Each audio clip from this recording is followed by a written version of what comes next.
She dropped her kids at my door and threatened to ruin my life if I didn't take them. I hadn't spoken to Jessica in months. Why the hell were they here? And why did it feel like something was horribly wrong? From the moment I was born, it felt like I was already a loser. I never had to be told.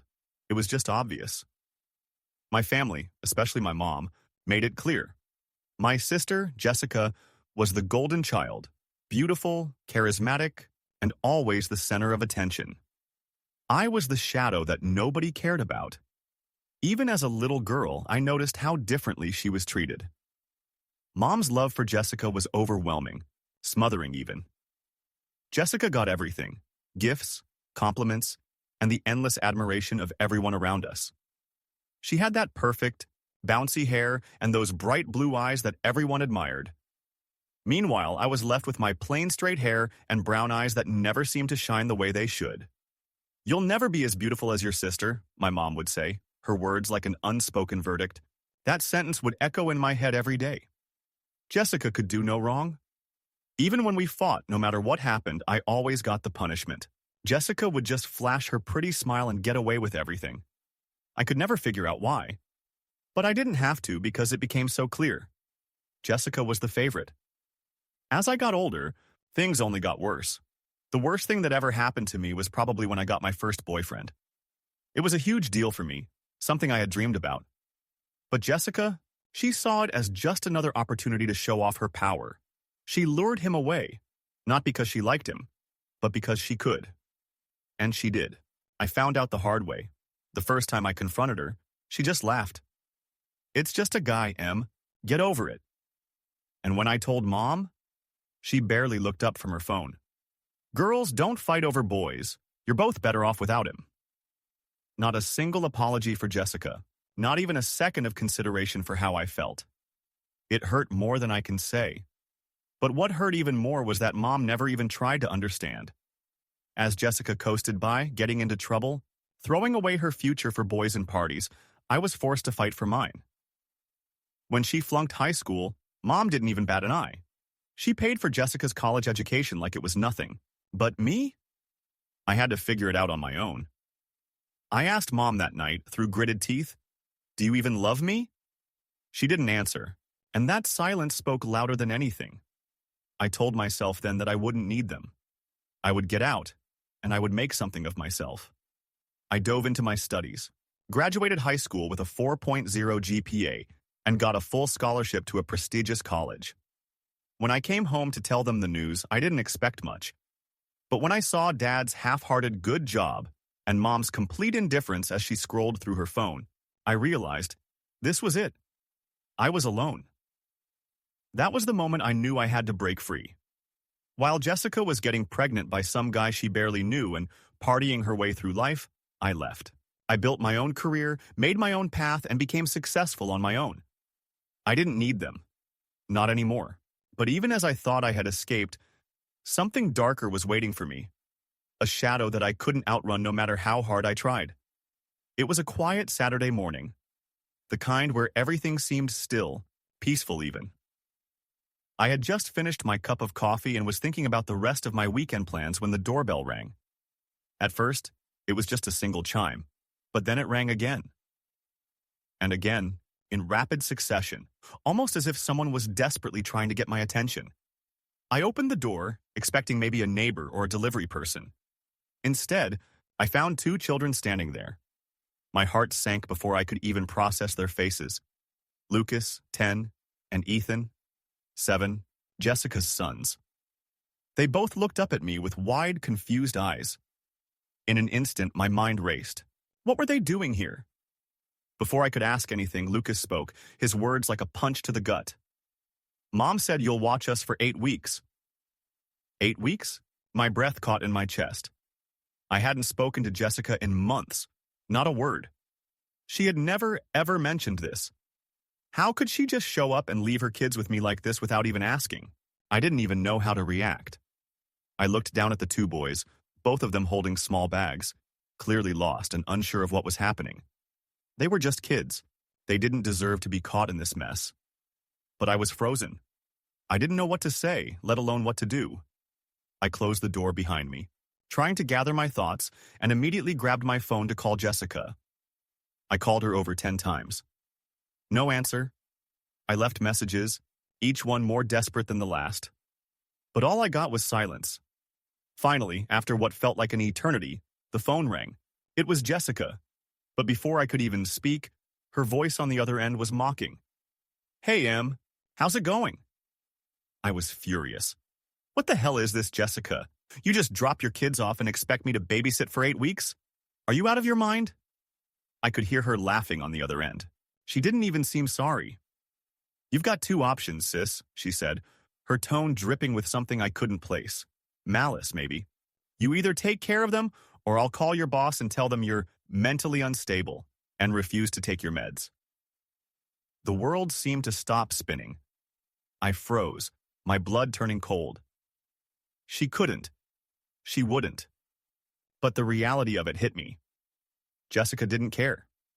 She was willing to destroy everything I'd worked for, all because she was too selfish to take care of her own kids. I wasn't mentally unstable.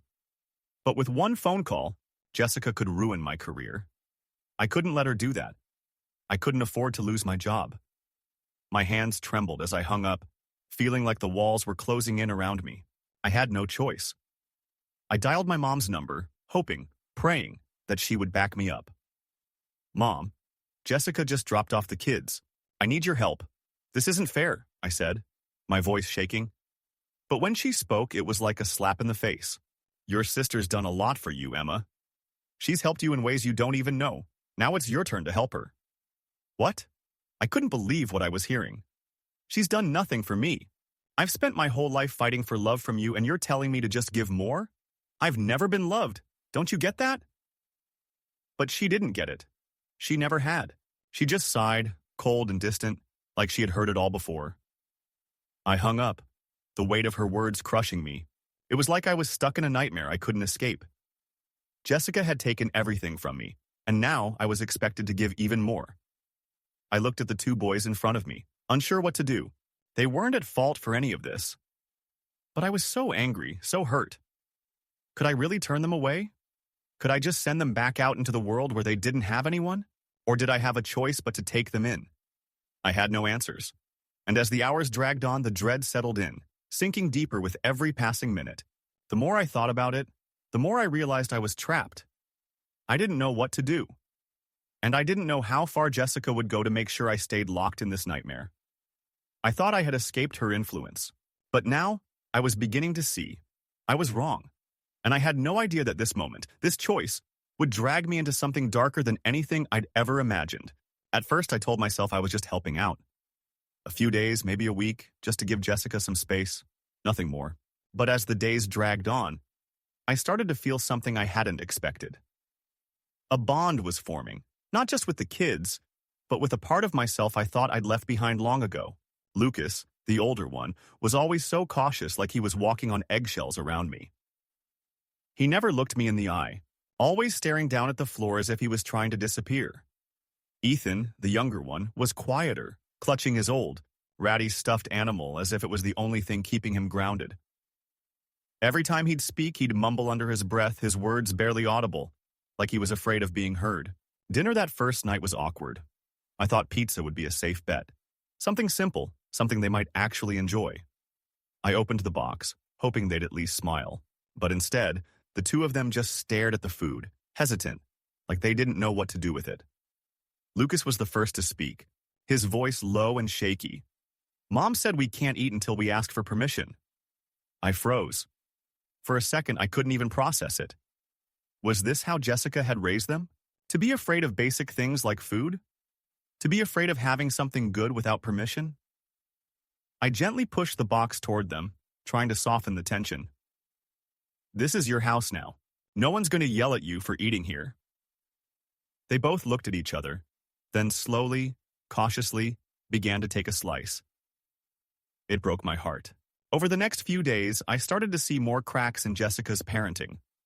Lucas wore clothes that were far too small, shirts with the fabric already worn thin and frayed. Ethan's arms were covered in bruises, dark splotches that didn't match his innocent demeanor. One evening, as I was putting him to bed, I asked him about them. His eyes shifted nervously, and he refused to answer. He just hugged his stuffed animal tighter, avoiding my gaze. It hit me then. Jessica wasn't just neglecting them. She was hurting them. They weren't just abandoned. They were broken. I kept telling myself I didn't have the energy to deal with this. I'd fought for so long just to make something of myself. But as the days went by, I couldn't ignore the growing pull in my chest. I wasn't just their aunt. I was their protector. One night, I heard Lucas crying in his sleep. It wasn't just a whimper, but an actual sobbing, the kind of cry that makes your stomach turn. I rushed into his room, my heart pounding. He was tossing and turning, mumbling in his sleep. "Aunt, please, help me." That was when it hit me hardest. These kids, these little pieces of a broken family, were more than just pawns in a messed-up game. They needed me. And for the first time in my life, I felt something I'd never felt before: responsibility. But it wasn't just responsibility. It was love. Not the kind of love I'd craved for my family for years, but something different, something raw. Something that made my chest tighten every time I thought of what they had been through. I couldn't just let them go back to Jessica. Not like this. But that decision, choosing to take them in and protect them, wasn't going to be easy. Jessica wouldn't let me get away with it. I knew she'd do whatever it took to maintain control over her children, even if that meant dragging me back into her twisted world. I wasn't sure what would happen next, but I knew this wasn't just about looking after Lucas and Ethan. It was about taking a stand, about finally doing something for myself, even if it meant going up against everything I'd been running from. I started planning. I had to, because I couldn't let Jessica continue to hurt them. I would fight for them. For the first time in my life, I had something worth fighting for. But I also knew one thing for certain: Jessica wouldn't back down. She was dangerous, and her wrath was something I hadn't fully understood yet. This wasn't just about two kids needing a safe place to stay. It was about a fight for everything I'd ever wanted, a family that was mine to protect, and a chance to rewrite everything I'd been told about myself.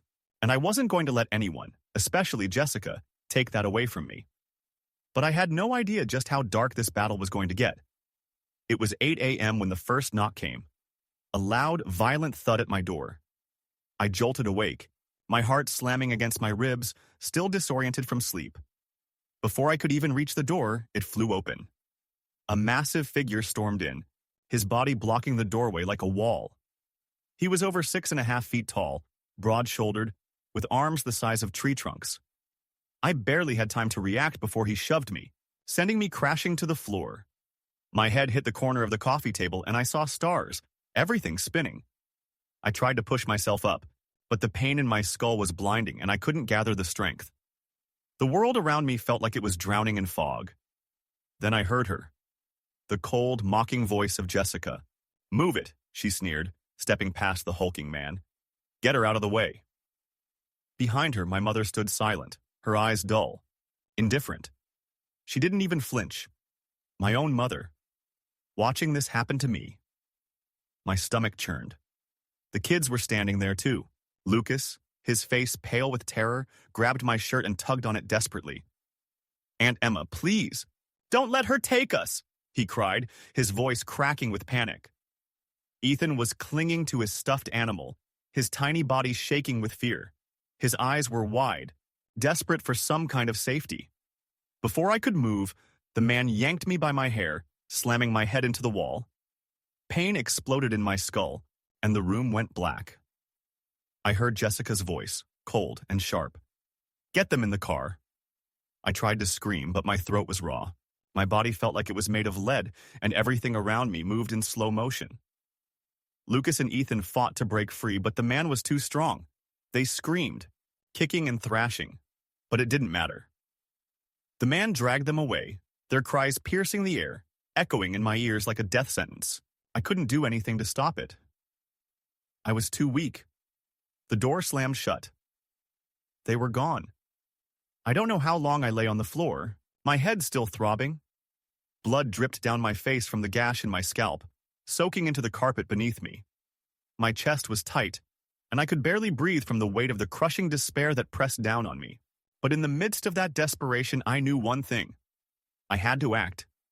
I had to do something, anything, to save those kids. With every ounce of strength I could muster, I dragged myself to the phone. My hands were shaking violently, but I managed to dial 911. "Emergency," I gasped. "My sister just kidnapped 2 children. I need help now." I gave them the details, including the license plate of Jessica's car. The operator was calm, efficient, asking for specifics. The line felt like an anchor in the storm of my panic. They said they'd send officers to track the car and locate Jessica.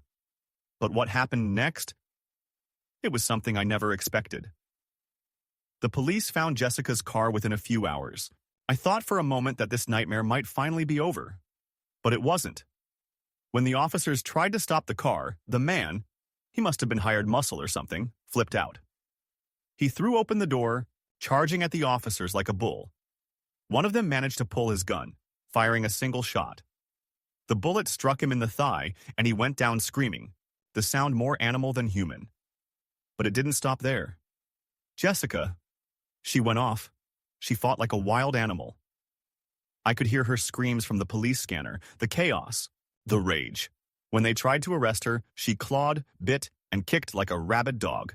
One of the female officers was left bleeding from a deep scratch across her face, but eventually, they wrestled her into handcuffs. I should have felt relief, but I didn't. Not yet. The cops finally got them both into the back of the squad cars, their faces twisted in rage and defeat. But Lucas and Ethan were still out there. And they weren't safe yet. I could feel the dread crawling up my spine. Just because Jessica and the man were captured didn't mean the nightmare was over. I needed to see those kids again. I needed to make sure they were okay. But as I stood there, watching the squad cars speed off, my mind raced. I'd gotten them back, but the real fight was just beginning. And I wasn't sure if I had the strength to survive it. Lucas and Ethan were still in danger. Jessica wasn't finished with them yet. She'd fight tooth and nail to reclaim them. And if I didn't act now, if I didn't protect them right now, the fight would continue. And it would drag us all deeper into the darkness. I wasn't just fighting for them anymore. I was fighting for my own redemption, for the family I never had, and the one I was finally starting to build. But I knew one thing. Jessica would stop at nothing to destroy me, to take those kids away from me. She'd hurt me, she'd hurt them, and if I wasn't careful, I'd lose them all over again. But this time, I wouldn't let that happen. Jessica was in handcuffs, thrashing like a wild animal in the back of the police car. Her screams echoed through the parking lot as they shoved her into the vehicle. She turned to me, eyes blazing with hatred, and spat out her venom. "You'll regret this, Emma," she howled.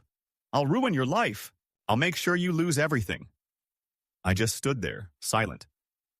For the first time, I wasn't afraid of her. I wasn't scared of the monster she had become. The police confirmed Jessica had committed several heinous crimes: child abuse, assaulting an officer, hiring someone to attack me, unlawful entry, and attempted kidnapping. CPS ruled that Jessica no longer had custody of her children. But while that was a victory, it wasn't enough. The kids weren't immediately returned to me. I had won one battle, but the war was far from over. I couldn't let Lucas and Ethan be placed in the foster care system. I couldn't bear the thought of them being torn from what little stability they had left. So I hired the best lawyer I could find and began preparing for the long, grueling legal fight to gain custody. But there was a new obstacle on the horizon: the children's father. He'd never shown any interest in them before, but now, with Jessica in prison, he saw an opportunity to gain custody, probably just to drain money from me. The last thing I wanted was for those kids to go from one nightmare to another. "I'll fight him too," I said to my lawyer. "Those kids are not going back to hell, I swear it." But before I could even begin that fight, I had to face Jessica one last time, in court, where she'd stand trial for the charges against her. It would be her last chance to strike back, and I wasn't sure what she had left in her. But I had no intention of backing down. The day of the trial arrived, and my heart was a knot of tension. I hadn't seen Jessica since the day she tried to take Lucas and Ethan, and now I was about to come face to face with her again. She looked like a shell of the woman she once was. Her hair was a matted mess, her face pale and gaunt, eyes wild with desperation. But when she saw me, her lips curled into a twisted, mocking grin. "You think you've won, huh? You're an idiot," she sneered. The trial began. The evidence was damning. Video footage of the man attacking me, a recording of Jessica threatening me over the phone, police reports about the kidnapping attempt. Everything pointed to her guilt. There was no way she could escape this. But then the judge said something that made Jessica's eyes widen with rage. "Ms. Green, I see that your sister has filed for custody of Lucas and Ethan." It was the moment she completely snapped. Jessica jumped out of her seat, her face contorted in a snarl. She screamed and lunged toward me, her arms flailing like a wild beast. "You bitch! You're not taking my kids," she screamed, claws outstretched. She clawed at my face, pulled my hair, and slapped me across the cheek before I could even react. I felt a sharp sting as her fist connected with my jaw. Blood filled my mouth. The courtroom went into chaos. Officers rushed forward to restrain her, but before they could stop her, Jessica bit me. Her teeth sank into my arm, and I cried out in pain. The room gasped in shock. The officers finally wrestled her to the ground and pulled her off me, but I could still feel her teeth on my skin. Blood dripped from my arm onto the floor as the courtroom watched in stunned silence. Jessica's behavior in court was her undoing. The judge lost all patience with her and declared she was a danger to everyone around her. After a short deliberation, the verdict was read.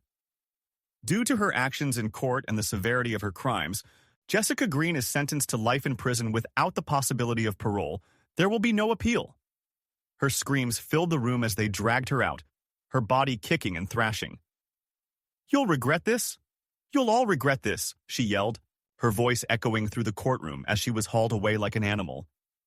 I stood there, frozen, watching the woman I had once called a sister disappear into the hands of the law. The anger, the hatred, the bitterness, everything she had ever been, it had consumed her completely. And now, it was over. The court ruling against Jessica was a huge victory. But even though I had finally won, there was still the matter of Lucas and Ethan. I didn't know how long the legal battle would drag on, or if the courts would rule in my favor. I kept my promise to them, though. I swore I would do everything in my power to protect them, to give them the life they deserved. But as I sat there in the courtroom, looking at the shattered remnants of my family, I couldn't help but wonder, had I really won? Or was the hardest part still ahead of me? What Jessica had done to me, to my family, was unforgivable. But as much as I hated her for it, there was one thing I knew for certain. No one would ever take those kids from me. Not while I was still breathing. The legal battle for Lucas and Ethan felt like it would never end. Every time we thought we were close to a resolution, another obstacle appeared. Lucas and Ethan's father, along with his family, tried everything to drag the case on, using every delay tactic possible, hoping to drain me of both money and patience. But I refused to back down. I had become someone entirely different than I was 2 years ago. The weak, scared woman who once let herself be pushed around by Jessica was gone. In her place was a woman who could fight like hell for the people she loved. I had faced so much darkness in the past few years, both from Jessica and from my own family. But now I had something to fight for, something worth more than anything else in the world. I didn't just want to win, I had to. Every lawyer's meeting, every court appearance, every sleepless night, it all came down to this moment. And after 2 long years, the final ruling came in. The judge declared that I was the legal guardian of Lucas and Ethan. I couldn't believe it. After everything, after the chaos, the battles, the sacrifices, it was finally over. I had won. Jessica's family had tried to play every card they could, but in the end, it was clear. I was the one who had proven myself to be their protector. The judge recognized the bond I had with the kids, the care I had given them, and the years of love I had poured into trying to give them something that resembled a normal life. And now they were mine, legally and officially. I had my family back. The day Lucas and Ethan came home with me for good was more emotional than I ever imagined. I had prepared everything, their own rooms, filled with new clothes, toys, and things that would make them feel welcome. But it wasn't the toys or clothes that mattered. It was the fact that they finally had a home where they were safe, where they were loved. When Lucas stepped into his new room, he froze for a second, then turned and ran straight into my arms. He squeezed me so tight, like he was afraid I might disappear. Ethan wasn't far behind. He rushed in and clung to me as well, his little hands gripping my shirt like he was trying to make sure I wasn't a dream. And then we all just stood there, holding each other, crying, laughing, and feeling an overwhelming sense of relief. Lucas pulled back slightly, his eyes full of tears, but also something brighter. Hope, maybe, or maybe just trust. He looked up at me and whispered, his voice thick with emotion. "I knew you'd come back for us, Aunt Emma. I knew it." And right there, in that moment, I realized something. It wasn't just a victory. It wasn't just a legal battle that I'd won. I had finally found the family I was meant to protect. Not the one I was born into, but the one I had chosen. The one I'd fought for, tooth and nail. The one I would protect with every ounce of my being. For the first time in my life, I knew I was exactly where I was supposed to be. It wasn't the end of everything, not exactly. We still had a lot to adjust to, and the scars from everything we'd been through wouldn't just vanish. But we were together now, and together, we were strong. As I looked at Lucas and Ethan, I knew that despite everything we had faced, we had found a new beginning. A real family.